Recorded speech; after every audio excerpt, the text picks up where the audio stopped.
One of the pillars of Islam is the giving of Zakat. This obligation was only revealed to Mohammed after a request informing him that there was a grievance with his companion. The companions had an issue with the following verses in the Quran, Surah 9, 34 and 35. O believers, indeed many rabbis and monks consume people's wealth wrongfully and hinder others from the way of Allah. Give good news of a painful torment to those who hoard gold and silver and do not spend it in Allah's cause. The day will come when their treasure will be heated up in the hellfire and their foreheads, sides and backs branded with it. It will be said to them, this is the treasure you hoarded for yourself, now taste what you hoarded. The problem with these verses was that many of the companions had amassed a lot of wealth in gold and silver and were grieved by the verses as revealed by Allah. The infamous companion Umar went to the Prophet to have the matter rectified. The following hadith records the issue. Reference Mishkat al-Misbah 1781. Ibn Abbas told how when these verses were revealed,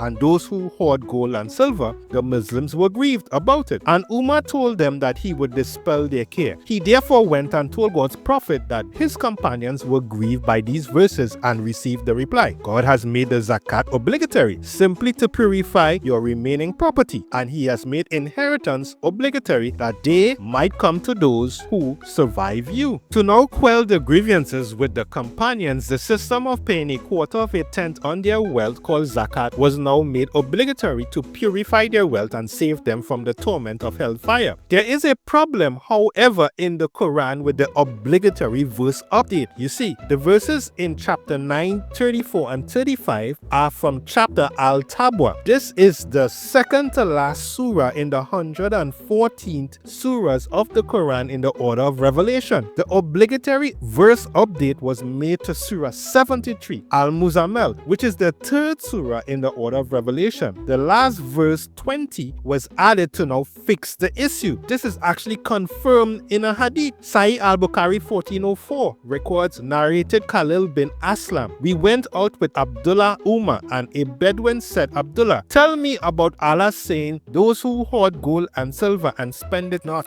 in the way of Allah. Ibn Umar said, whoever hoard them and did not pay zakat therefore, then woe to him. But these verses were revealed before the verses of zakat. So when the verses of zakat were revealed, Allah made zakat a purifier of the property. We can see this is a blatant fixing and fabrication of verses in the Quran, which was done by Mohammed to appease his companions and cover up the contradiction in their Quran. How does a Medinan ayah end up in a Meccan surah 15 years before it became law?